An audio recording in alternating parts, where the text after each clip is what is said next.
Let's look at Trump here in his tweets now on Mika Brzezinski and Joe Scarborough. If you go back to the campaign, Trump has branded people that he considers his opponents. We had Low Energy Jeb, we had Little Marco, we had Lion Ted, we had Crooked Hillary. Now we have Low IQ Crazy Mika and Psycho Joe. Trump's tweets today have everybody bewildered. What in the world is he thinking? And it's actually not that. The tweets tell us what he's thinking. Why in the world did he do it? What is the point here? I don't claim to know, folks. I'm like everybody else. I would just have to start guessing. But I do have some insight for you that might, nothing can justify this, but it might, well, it might make you look at it a little bit differently. Here are the tweets. I heard poorly rated Morning Joe speaks badly of me. I don't watch anymore. Then how come Low IQ Crazy Mika, along with Psycho Joe, came to Mar-a-Lago 3 nights in a row around New Year's Eve and insisted on joining me? She was bleeding badly from a facelift. I said no. Those are the tweets. You can't, what do you mean you can't believe the uproar? He cites bleeding here after what he'd said about Megyn Kelly? This stuff doesn't happen here. Well, but look at, the media is predictably beside itself. CNN is literally, and we've got the sound coming up. Little Brian could not contain it. Little Brian Stelter couldn't. I mean, they're just, this is horrible. This is, oh my God, I wish the American people would wake up and revile what they voted for and understand what a reprobate they voted for. Oh my God, it's horrible. They're having collapse fits at CNN. And a lot of, is what true? Yeah, they are. Little Brian says, I got pictures of her down there at Mar-a-Lago New Year's Eve, and she's not bleeding. It doesn't look like she's had a facelift.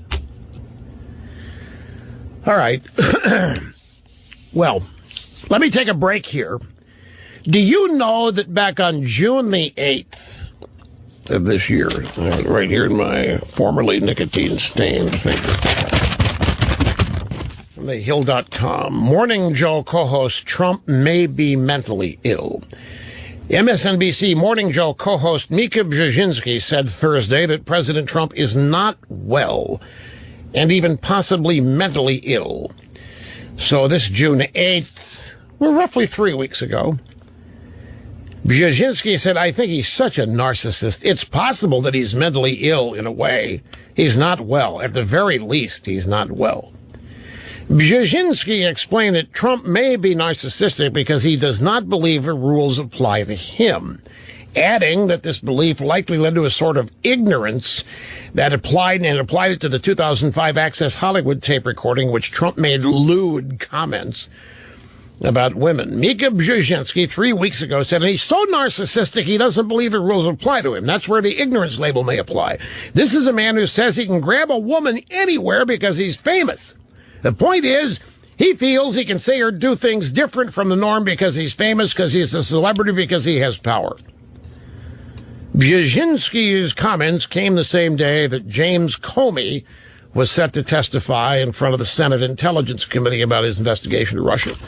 You might, I don't know if you know this or not, that when Brzezinski and Scarborough announced their engagement, and that was fairly recently, that Trump offered to officiate.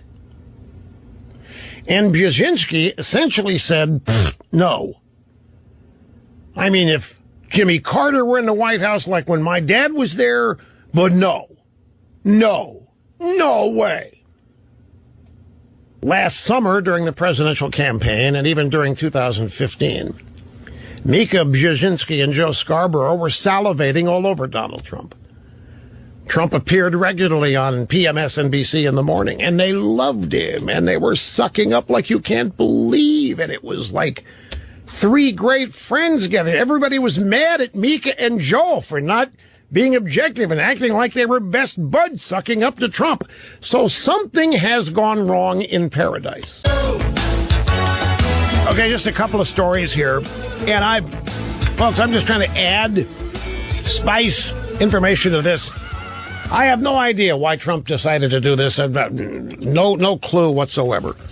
I can tell you that the establishment, as you could well understand, is just beside itself at this display of barbaric behavior, this insolence, this crudity, this yuck. Paul Ryan has been wringing his hands today, but we're trying to establish civility, and this is making it increasingly hard to do that, which is true. The Republicans are seeking civility. They have been for about 30 years. So I don't know when this was. It was 2012, so 5 years ago. And I believe it was a Friday afternoon. I'm sitting here minding my own business, and I get a note that Mika Brzezinski and Scarborough are in town. There's something going on in town that they're here. They're here making an appearance. It might have been Horowitz's Restoration Weekend or some such thing as that. I think it was at the Breakers, and they asked to come by. I met Scarborough a long time ago. He was a member of the freshman class in 1994. I'd never met Mika Brzezinski. They came by here, and they were here for about an hour. Could not have been nicer. And I asked Mika, her dad was Zbigniew Brzezinski, and I asked her what it was like growing up with her dad, National Security Advisor Jimmy Carter. She said, we went everywhere. Every foreign trip, he packed everybody up. We went as a family. I heard some fascinating stories. Scarborough was talking about his rock band and playing the guitar, and I ended up giving each of them an engraved EIB iPad. You remember? And they were thrilled, they were happy, and they walked out of here with him after about an hour. And Mika even used her EIB iPad on MSNBC. I have a picture of her here using it, flashing it.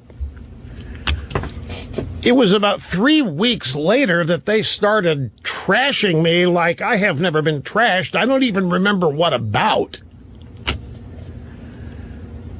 And I didn't hear it because I don't watch MSNBC, but I was told about it. And I have no clue. What did you do to them? I didn't do anything. I gave them an iPad. They came down here unannounced. I brought them in here for an hour, and they sat here and talked. It was...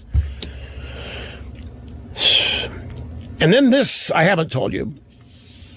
Catherine and I had dinner at the White House on March 23rd. It was a Thursday night. It was the night before what was going to be the first vote in the House on repealing Obamacare. It did not happen. We got there right at 5 o'clock, right as Trump was meeting with the Tuesday group, a group of Republican House members. There were 17 no votes. And we walked in to watch the whole thing, just right off the Oval Office, and he converted 16 of those votes to yes votes.